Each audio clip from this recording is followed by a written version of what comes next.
Do you wonder where all the leaders have gone? Do you see challenges in your business, organization, and community without any clear solutions? Do you wonder what the answer is to change for the better and for the different? Our next speaker is a man on a mission to help each one of you tap into the change, making the leader inside of you. He is known as a man who has walked his own journey from nice guy to good man, from successful business owner to inspirational speaker and personal transformation coach. Known professionally for his challenging questions and unique perspectives, and personally for his love of his two sons, playing baseball and exploring Civil War battlefields with his dad, he walks what he talks and is here today to share his 3 C's of personal leadership and impact. Prepare yourself for the challenge and the shift from the man known as the chief story debunker. And please help me join welcoming author, speaker, and coach Jeff Nischwitz, who has just one question for you. Are you the one? Jeff Nischwitz. Thanks, Lisa.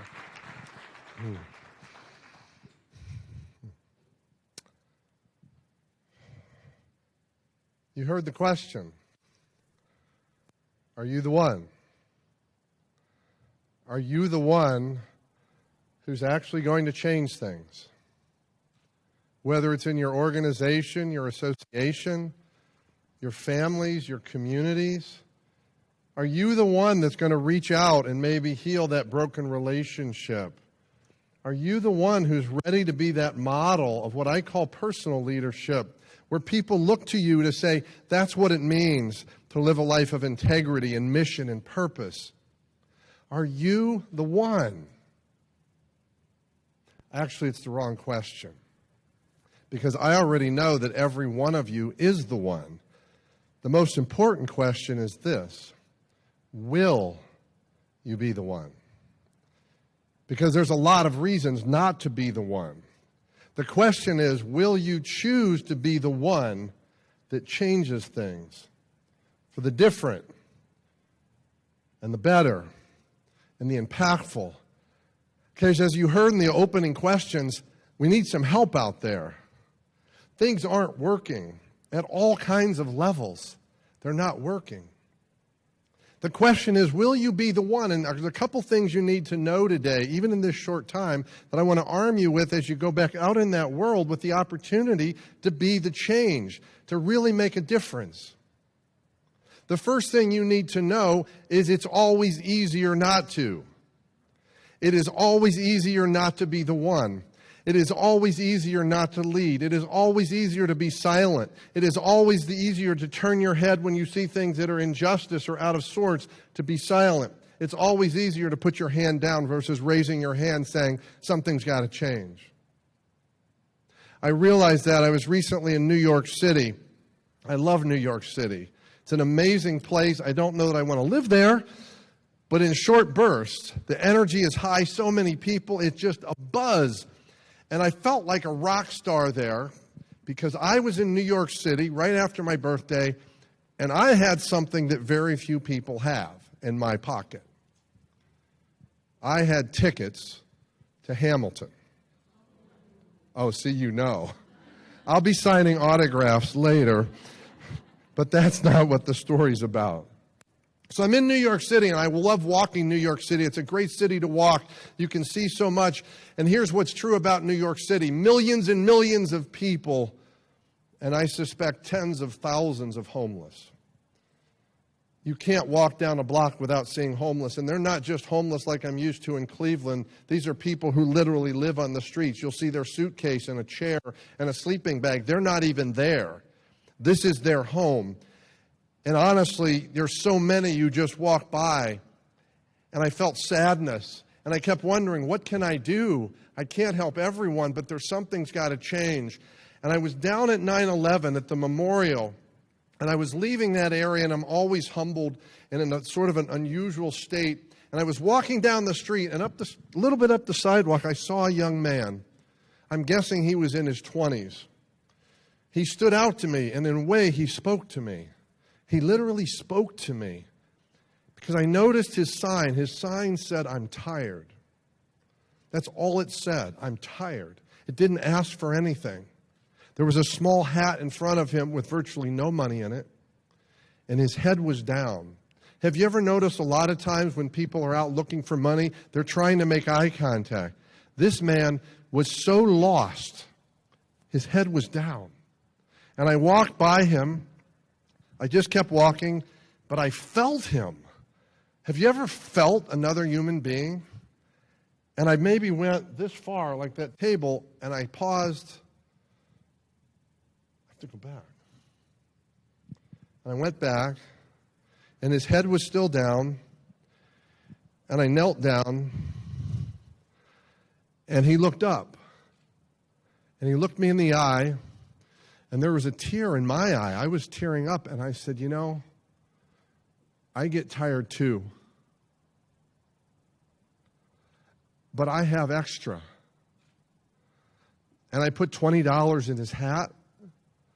He said, "Thank you." I said, "You're welcome. And God bless you." And I left. And I don't know if that made a difference. I'll never know. What I do know is it was easier to walk by. That was the easiest thing, was to keep walking. And the second easiest thing was to take money out of my pocket and put it in his hat so I would feel better. But I said, no, he needs to know he's not alone. And he needs to know that even people who are walking by him get tired. And my only hope and prayer is that he heard that. And maybe that makes a difference. So I said the challenge of being the one is it's always easier not to. And that's something we'll face every day. And Lisa shared that I was going to tell you about the 3 C's of personal leadership, but it's really about the 3 C's of impact. And I'm going to give them to you very briefly just to give you that extra tool in your toolbox. The first C is about clarity. Clarity about who you are and what do you stand for. That means having real values. I don't mean being a nice person, a good person, because I'm not sure we always know what that means. And I spent most of my life being a nice guy, and it turns out I wasn't a good man while being a nice guy. Because I was always trying to please everyone, and I didn't stand for anything, which means I was lost. But today, I have values, and I use them every day to make decisions. When I make decisions, I don't say, should I do this or do that? I say, in what ways can I live my values through this decision? Which decision is in alignment with my values? And I can't make that choice if I don't know. So clarity about what you stand for. The second is a brand new word. See, the thing about being an author that's awesome is you can make up words. And I have found that there are tens of thousands of words in the English language, and there's never enough for me. They're not the right words. So I made up a word called clarity. You've never heard it before because I made it up 2 weeks ago. And what clarity is about is what Maureen was talking about. Those voices in my head, those stories I have in my head, those tapes about how I'm supposed to be, or whether I'm good enough, whether I'm worthy, whether I matter, whether I belong. All those stories in my head are obstacles in the path of having impact. Whether it's in your family, in your community, in your organization, with your team, doesn't matter. There's like this road I'm on and there's boulders all over. I got to clear the road. That's what clarity is about. It's about facing down those stories, figuring out what they're about, and letting them go so I can go out and you can go out and be the one.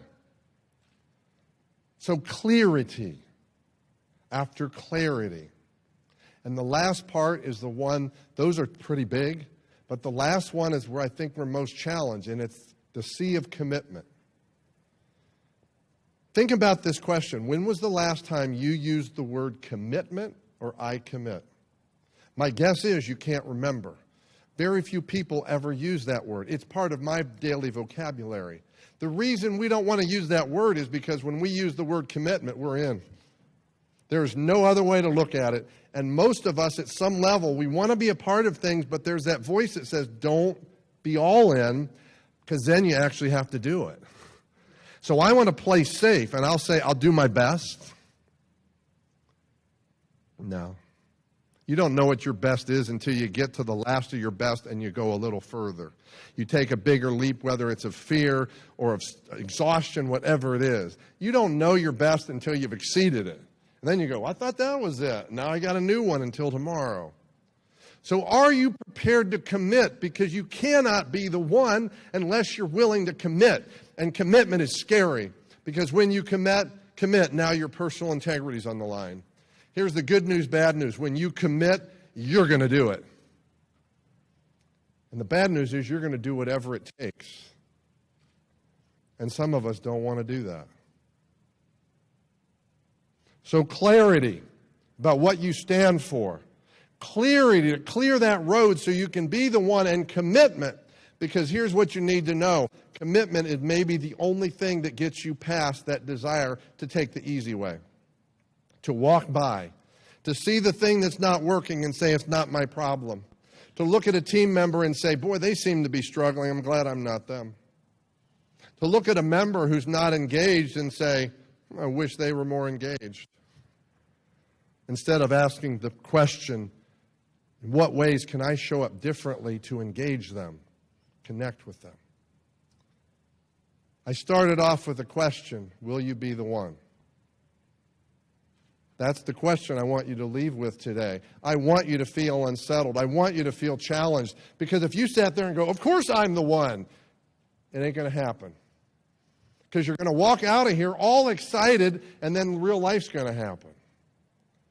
I'd rather have you say, I'd like to be the one, but it sounds like it's going to be challenged to be ready. And I better get clear and clear the road and commit. So, will you be the one? Will you be the one? Will you be the one? Here's the last thing you need to know. There are people waiting for you to be the one.